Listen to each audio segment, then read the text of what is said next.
Dear Nigerians, what does it take to start a political party? I'm not asking you to tell me what are the requirements that INEC need and all of that. I know all of that. I've been working on that for the past few months. Let me even say over a year, working on that whole idea, checking out what is this all about. I am asking you because I want you to really ask yourself, what does it take? And what is it that has stopped us? Stopped us from participating in something that directly affects our lives.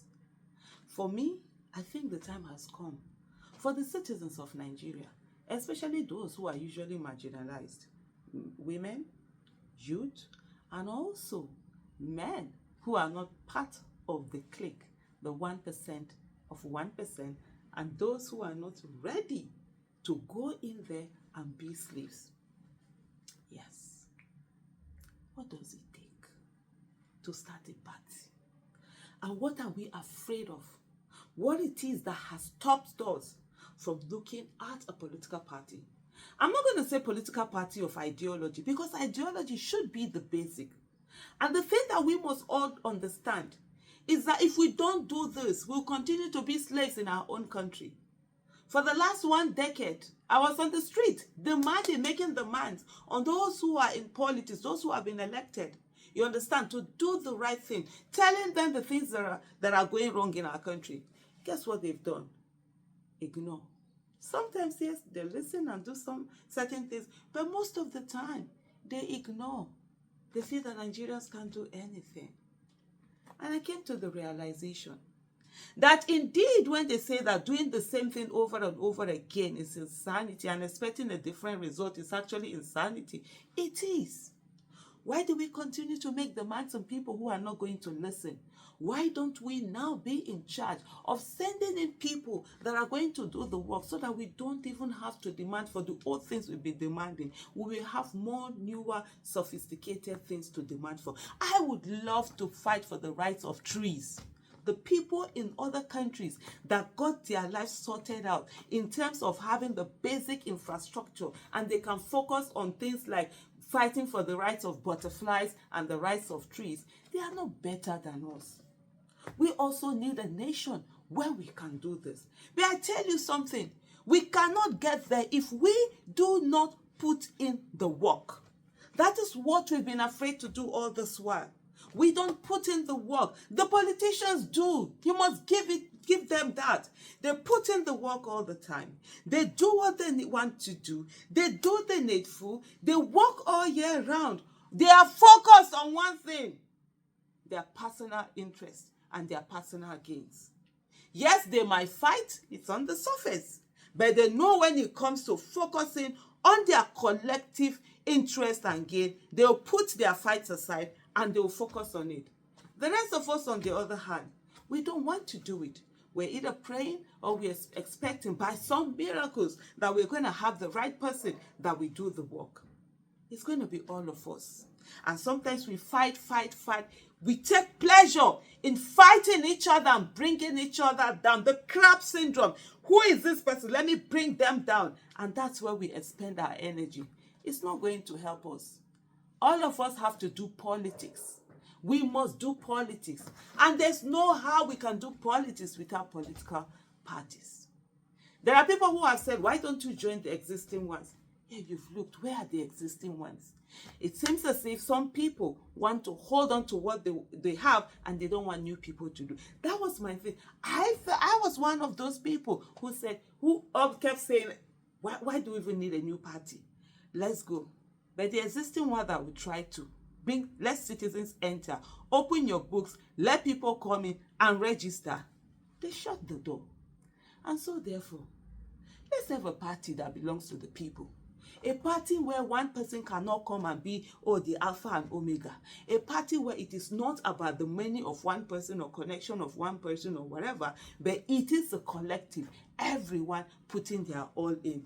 A party where you do not have to be a money bag before you can get the ticket of that party. A party where the cost of ticket is tied down to the minimum wage that is being earned. How it must be related.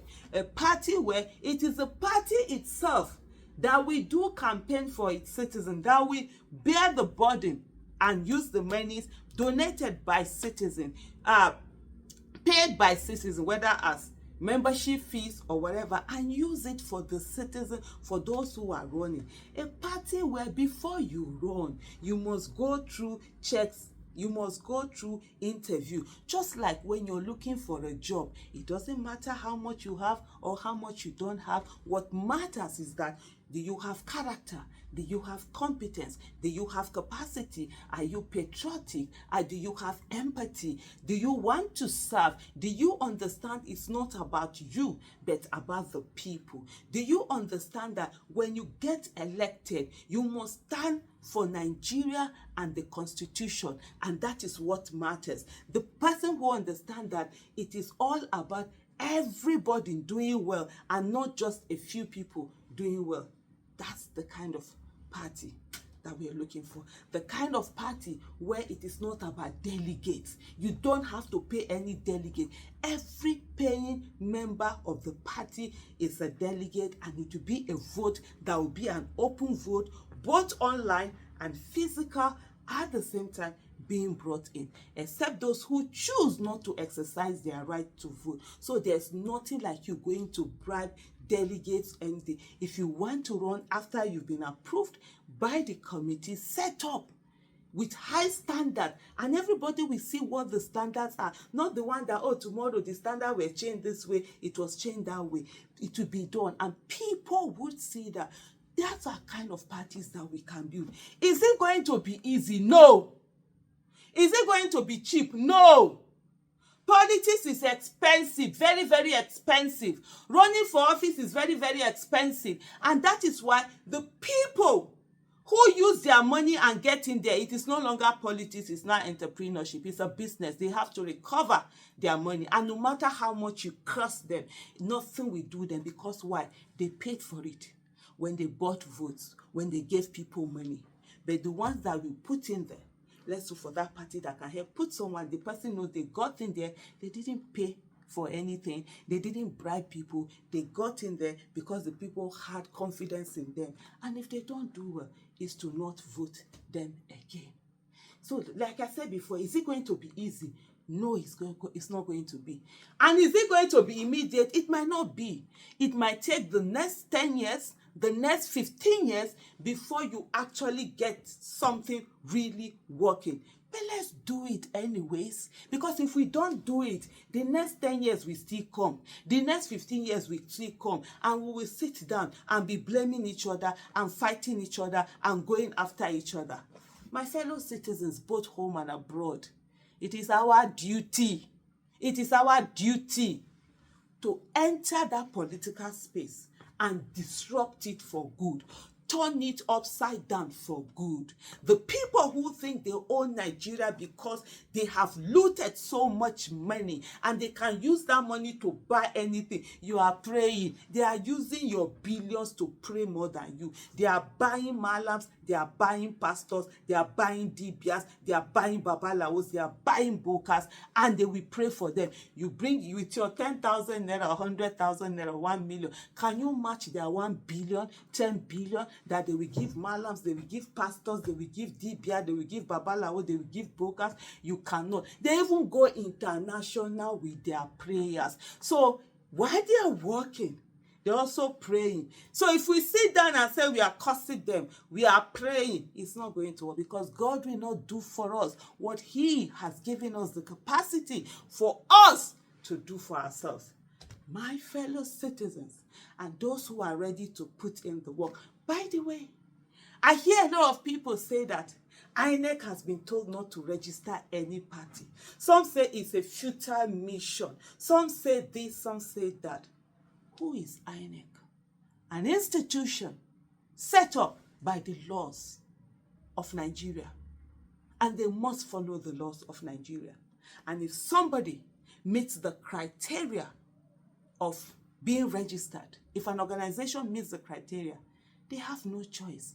They have to register. Let us stop defeating ourselves for these people. They depend on our fears. They depend on us giving up so that we will defeat ourselves and not even challenge. We will go out there, we will challenge INEC. Let us reach there. But one thing that we must never do is allow ourselves to be coward in our own country. Nigeria belongs to all of us, and we must do everything we can to get a Nigeria that works for all of us. A Nigeria where the child of nobody can become somebody without knowing anybody. Thank you.